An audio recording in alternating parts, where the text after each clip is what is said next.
Assalamualaikum warahmatullahi wabarakatuh. Bismillahirrahmanirrahim. Bismillahi walhamdulillah wassalatu wassalam ala rasulillah Sayyidina maulana Muhammad bin Abdullah wa ala alihi wa sahbihi wa man tabi'a sunnatahu wa iqtada bihudah. Subhanaka la ilma lana illa ma 'allamtana innaka antal alimul hakim wa tub 'alaina innaka antat tawwabur rahim. Amma ba'd.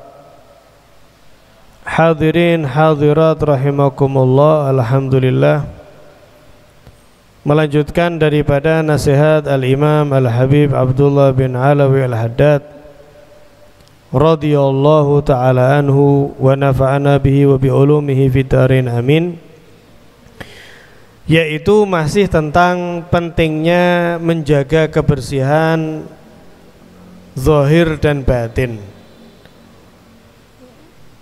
Melanjutkan pembahasan kemarin para rawuh,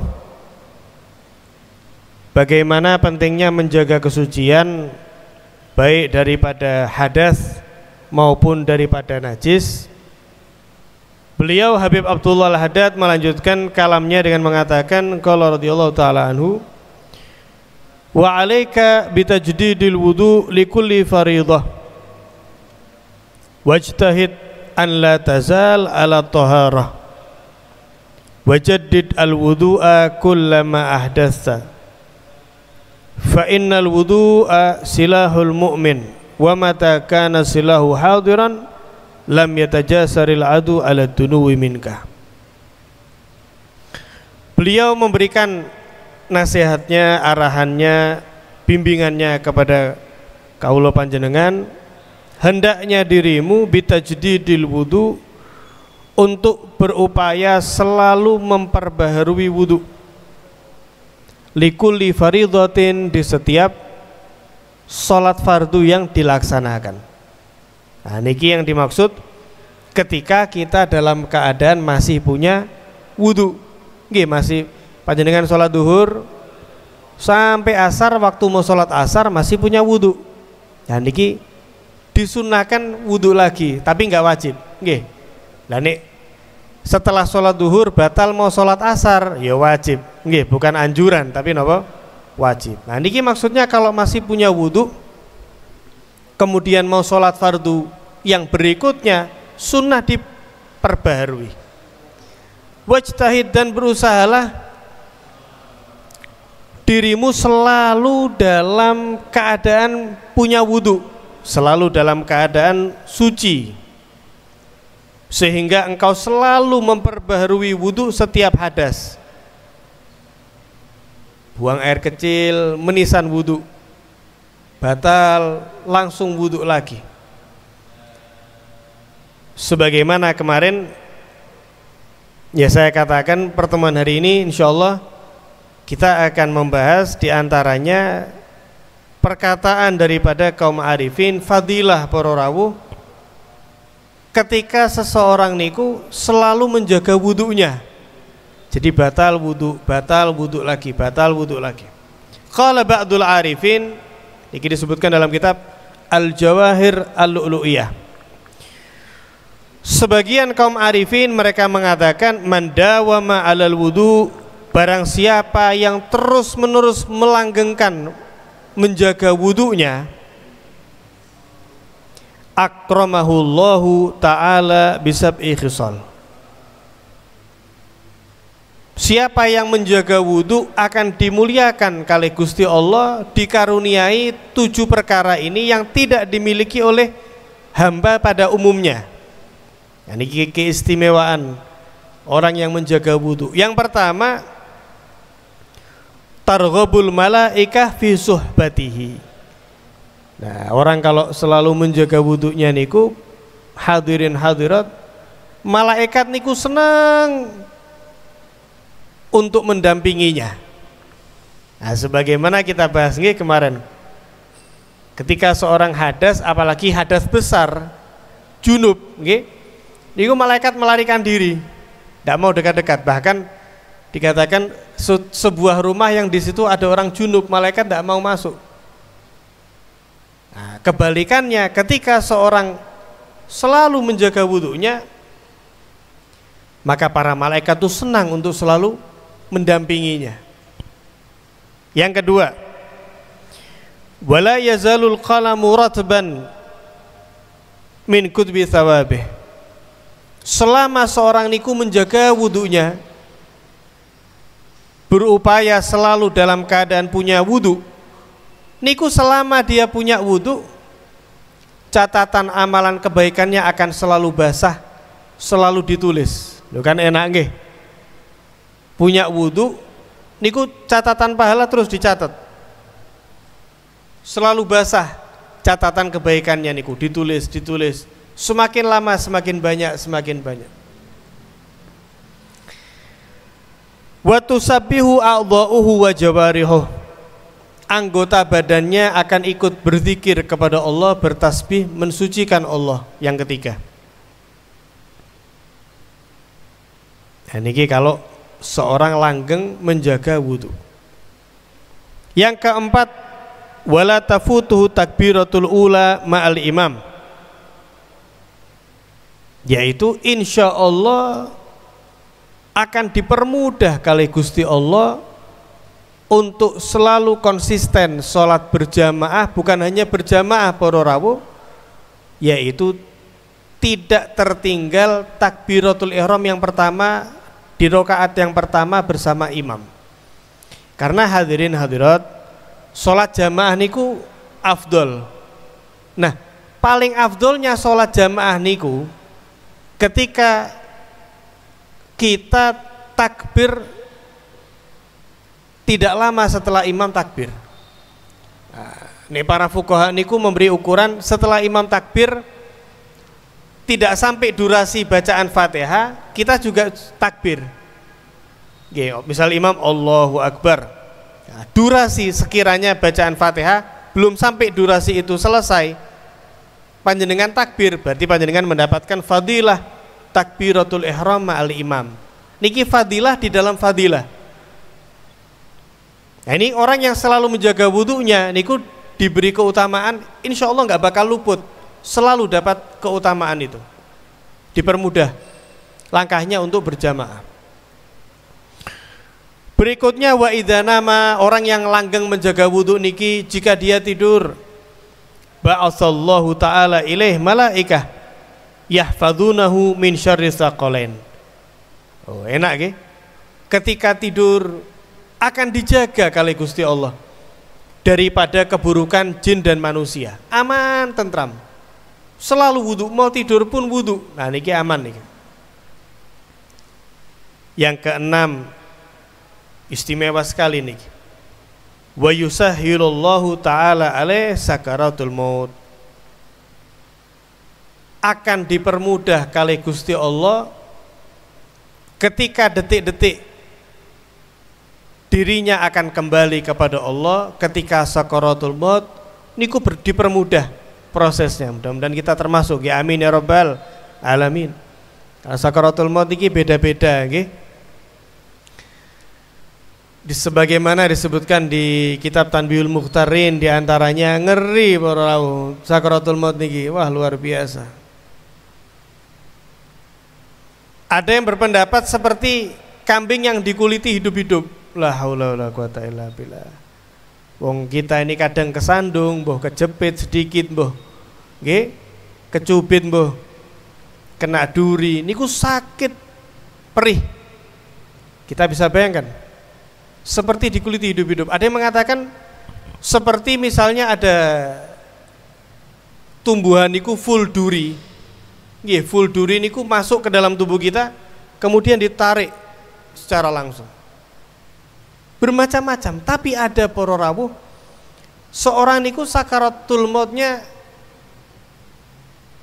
hanya seperti digigit semut, bahkan ada kalanya tidak kerasa. Mudah-mudahan kita termasuk yang seperti itu, amin ya rabbal alamin. Nah, jika kita ingin seperti itu dipermudah kali Gusti Allah. Caranya diantaranya nopo? Dengan selalu menjaga daripada kesucian, selalu menjaga wudu. Yang ketujuh, wa yakunu fi amanillah azza wajal madama alal wudu. Dia akan selalu terjaga, ya, dia akan selalu dalam penjagaan Allah selama punya wudu tadi itu. Jadi nggak usah khawatir dengan gangguan atau keburukan apapun siapapun. Lu sampai diceritakan Khalifah Sayyidina Umar bin Khattab radhiyallahu taala anhu ketika beliau niku lewat di rumah seorang pendeta. Diketuklah rumah pendeta tersebut. Ya mau ketemu, ada perlu pengen berbincang dengan seorang pendeta. Nah, diketuk niku kali Sayyidina Umar. Ketika ditanya siapa, Umar bin Khattab. Niku nggak terbuka selama 1 jam pintu niku. Lama. Setelah beberapa lama baru dibuka. Maka ditanya oleh Sayyidina Umar, loh kenapa ini kok lama sekali buka pintunya?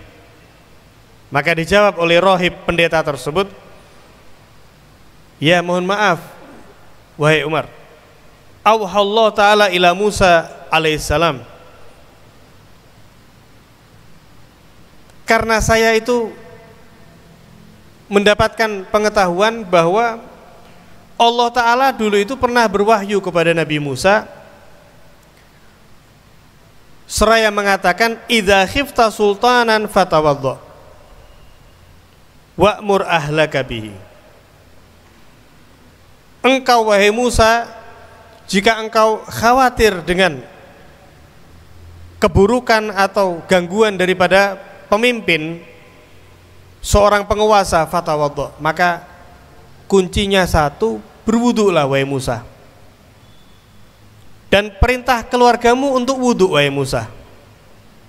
Fa inna man tawaddo'a kana fi amanin mimma yakhaf. Karena dawuh Gusti Allah kepada Nabi Musa, barang siapa yang berwudu maka dia akan selalu dalam keamanan daripada hal-hal yang dia khawatirkan. Maka dari itu wahai Umar, falam aftahlak, saya belum bukain pintu tadi. Kenapa? Hatta tawaddo'na jami'an, sampai saya niki wudu dulu wahai Umar. Saya perintah anak istri saya wudu dulu, baru kemudian membukakan pintu untuk kamu. Bukan berarti Sayyidina Umar buruk nggih, tapi jaga-jaga niki nggih. Sayyidina Umar seorang pemimpin yang luar biasa. Sungkan nggih, sungkan kepada beliau sehingga wudu dulu. Lho niki daripada Nabi Musa alaihissalam. Dalam Tabaqat Al-Imam As-Subki riwayat yang lain juga dinyatakan qala Allah Ta'ala menyatakan kepada Nabi Musa, ya Musa tawaddo, wahai Musa berwudulah, fa in asabaka syai'un wa anta ala ghairi wudu fala talumanna illa nafsak. Berwudulah wahai Musa, karena jika suatu saat engkau tertimpa musibah mara bahaya dalam keadaan engkau tidak memiliki wudu, fala talumanna illa nafsak, jangan salahkan kecuali dirimu sendiri. Kenapa kok tidak wudu? Nggih, maksudnya seperti itu. Wahai Musa wudulah. Nah, kalau kamu tertimpa musibah kok pas kamu keadaan tidak punya wudu, ya salahmu sendiri, ibaratnya gitu ya, ya salahmu sendiri. Nah, ini menunjukkan bahwa seorang yang selalu menjaga wudunya itu dijaga kali Gusti Allah Subhanahu wa Ta'ala.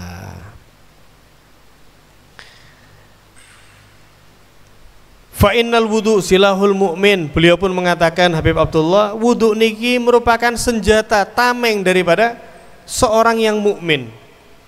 Dan barang siapa yang senjatanya niku selalu siap, maka musuh tidak akan bisa untuk mendekat kepada dirinya. Dan niki ada disebutkan dalam kitab beliau tentang karomah. Nggih, karomah sudah kita bahas nggih, yaitu kharqul adah, sesuatu yang menyalahi daripada logika, menyalahi daripada kebiasaan yang merupakan karunia daripada Allah untuk para walinya. Dan ini keyakinan ahlu sunnah wal jamaah. Disebutkan dalam Jawharatul Tauhid sebagaimana sudah kita bahas ya. Wa athbitan lil auliya karamah wa man nafaha fan bidzan kalamah. Nah niki ahlu sunnah. Kalau panjenengan ahlu sunnah, jangan sampai tertipu dengan pernyataan sana sini khurafat. Ahlu sunnah niki karamah dari Allah. Nah niku salah seorang datang kepada Syekh Abdul Hasan Asy-Syadzili, minta untuk diajari para rawuh ilmu kimia. Maka Syekh Abdul Hasan niki mensyaratkan, oke, tak ajari kamu ilmu kimia, tapi kamu harus tinggal dulu sama saya setahun, dan saya syaratkan satu syarat, kalau kamu berhasil, kamu tak ajari ilmu rahasia kimia. Nah, syaratnya apa? Wa syaratu alaih an yatawadda kullama ahdatsa wa yusalli rak'atain. Setiap wudunya batal, disyaratkan langsung wudu lagi. Setiap hadas, disyaratkan oleh Abdul Hasan, hadas wudu sholat, ya, sholat rokaatil wudu. Terus selama setahun, jika berhasil, dijanjikan apa? Diajari ilmu kimia yang top. Subhanallah, setahun niki murid niki melazimi seperti itu para rawuh. Batal wudu, sholat rokaatil wudu. Batal wudu lagi, sholat 2 rakaat wudu, sunnah wudu. Sampai setahun, falamma kamulat as-sanah, sempurna 1 tahun, dzahaba dzalika rajul ila bi'r. Pergilah pemuda ini untuk ke sumur mengambil air. Nah, ketika dilempar niku napa? Timba, dikerek, ternyata yang keluar niku bukan air, akan tetapi niki karomah, sekali lagi niki bentuk pemulihan Allah kepada walinya, ternyata yang dikerek niku adalah berupa emas. Niki istiqomah, seorang yang istiqomah diberi oleh Allah kemuliaan, dan Gusti Allah niku para rawuh ketika memberi kemuliaan ya tanpa batas. Nah, ketika dilihat emas dan perak, fasabbahu fil bi'r, dituangkan lagi ke sumur tadi itu, enggak kedonyan maksudnya nggih. Boleh kawula panjenengan lulu mas-masan ya. Nah, ini tidak dikembalikan oleh beliau. Zuhdan fi, semata-mata bentuk zuhudnya murid ini kepada dunia. Nah, maka ketika beliau heran, kagum, diceritakan kepada Syekh Abdul Hasan, maka beliau pun mengatakan, wis, kamu tidak perlu belajar ilmu kimia. Qad sirtal an kullaka kimia. Kamu ini sudah gak usah belajar ilmu kimia, kamu ini seutuhnya sudah kimia, kata beliau. Wa nasabahu da'iyan ilallah, mau belajar kimia malah menjadi dai, ya, di jalan Allah Subhanahu wa ta'ala. Kemudian beliau melanjutkan, selain mudawamah menjaga wudu, wa alaika bisolati rak'atain kullama tawadda'ta, dan hendaknya dirimu untuk selalu melazimi sholat sunnah 2 rakaat kullama tawadda'ta, setiap kali engkau selesai wudu. Atau apa yang dikenal dengan sunnah rakaatil wudu. Niki luar biasa para rawuh. Niki termasuk amalnya Sayyidina Bilal, muadzinnya Nabi SAW. Ini ada 2 hadis, satu dari Sahih Muslim, satu dari Sahih Bukhari. Hadis yang sahih. Yang pertama niki tentang napa? Salat 2 rakaat setelah berwudu. Asbaha Rasulullah sallallahu alaihi wasallam, niki teng Sahih Muslim. Fada'a Bilalan. Pernah suatu ketika Nabi sallallahu alaihi wasallam, beliau suatu pagi tiba-tiba memanggil Sayyidina Bilal. Kemudian bertanya kepada Sayyidina Bilal, bima sabaqtani ilal jannah? Wahai Bilal, apa yang menyebabkan kamu itu kok mendahului saya ada di surga? Dijelaskan lagi oleh Kanjeng Nabi, ma dakhaltul jannah qat illa sami'tu khosyatak amami. Karena wahai Bilal, tidaklah saya masuk ke dalam surga kecuali saya mendengar langkah kakimu ada di depan saya. Apa yang engkau rahasiakan daripada amalan ini wahai Bilal? Maka dijawab oleh beliau, ya Rasulullah, wahai Kanjeng Nabi, wahai Rasul, ma adzantu qat illa shallaitu rakaatain. Tidaklah wahai Nabi saya itu mengumandangkan adzan kecuali setelahnya saya sholat 2 rakaat. Wa ma asabani hadatsun qat illa tawaddatu indahu. Dan tidaklah saya ini batal wudu wahai Kanjeng Nabi, tidaklah saya ini hadas kecuali setelah hadas itu pasti saya akan langsung berwudu. Wa raaitu anna lillah alayya rakaatain. Dan setiap saya wudu wahai Nabi, saya meyakini bahwa saya harus melaksanakan sholat 2 rakaat karena Allah Ta'ala setelah wudu saya, yakni sholat 2 rakaat sunnah setelah berwudu. Maka Rasulullah SAW beliau mengatakan bihima, ya karena kedua itulah engkau wahai Bilal dimuliakan di dalam surganya Allah Subhanahu wa Ta'ala. Di dalam hadis yang riwayat Imam Bukhari sama sahihnya niki nggih, sami-sami sahih. Kanjeng Nabi SAW menanyakan kepada Sayyidina Bilal, ya Bilal, wahai Bilal, haditsni bi arja amalin amiltahu fil Islam. Wahai Bilal, ceritakan kepada saya amalan yang paling engkau harapkan bisa menyelamatkan engkau kelak di akhirat. Nah, niki Kanjeng Nabi tanya, amalan spesialnya Sayyidina Bilal niku nopo? Kenapa Kanjeng Nabi mengatakan tanya seperti itu? Fa inni sami'tu dufana alaik baina yaday fil jannah. Karena wahai Bilal, saya mendengar langkah kakimu di hadapanku di surganya Allah. Apa amalanmu ini wahai Bilal? Nah, niki Kanjeng Nabi seringkali bukan gara-gara beliau nggak tahu, tapi supaya terucap daripada lisan sahabat beliau niki. Maka dijawab kali Sayyidina Bilal, qala ma amiltu amalan arja indi ya Rasulullah, saya tidaklah berbuat sebuah amalan yang lebih saya harapkan bisa menyelamatkan saya kelak di hadapan Allah min daripada anni lam atatahhar tahuran fi sa'ah min lail au nahar illa shallaitu bidzalika tahur. Kecuali ya Rasul, yaitu setiap saya ini berwudu, tidaklah saya ini berwudu baik pada malam hari atau siang hari illa shallaitu bidzalika tahur, kecuali saya sholat wahai Kanjeng Nabi setelah wudu itu sholat sunnah 2 rakaat. Jadi sholat sunnah 2 rakaat setelah wudu niki para rawuh azim indallah, istimewa di sisi Allah Subhanahu wa Ta'ala. Fa in lam takdir an tudawim ala taharah.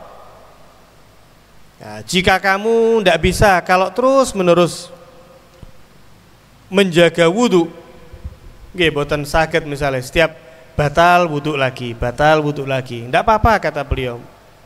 Minimal fajtahid, minimal berusahalah alla tada'ha indal julus fil masjid.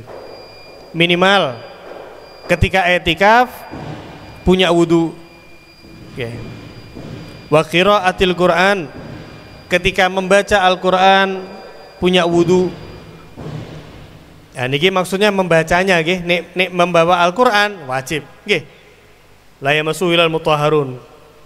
Jika menyentuh napa membawa Al-Quran wajib wudu. Nah niki yang dimaksud membaca nggih, membaca tok niku dianjurkan oleh beliau, ditekankan kalau bisa dalam keadaan wudu. Wal ilm, ketika ngaji nggih seperti ini lebih ditekankan dalam keadaan wudu. Wal qu'ud lidzikir, duduk membaca zikir, sholawatan nggih punya wudu. Wa nahwu dzalik minal ibadat, dan selain itu daripada ibadat. Maka beliau mengatakan jika engkau mandi atau wudu maka jangan yang fardu-fardu saja. Amalkan, jagalah yang sunnah-sunnah adab-adabnya, dan itu ada banyak para rawuh. Bahkan ulama menyatakan sunnah di dalam berwudu ini tidak kurang daripada 70 sunnah, yang insya Allah kita akan bahas di pertemuan yang akan datang. Mudah-mudahan sedikit ini bermanfaat. Sallallahu ala sayyidina Muhammadin wa ala alihi wasallam. Alhamdulillahirabbil alamin. Assalamualaikum warahmatullahi wabarakatuh.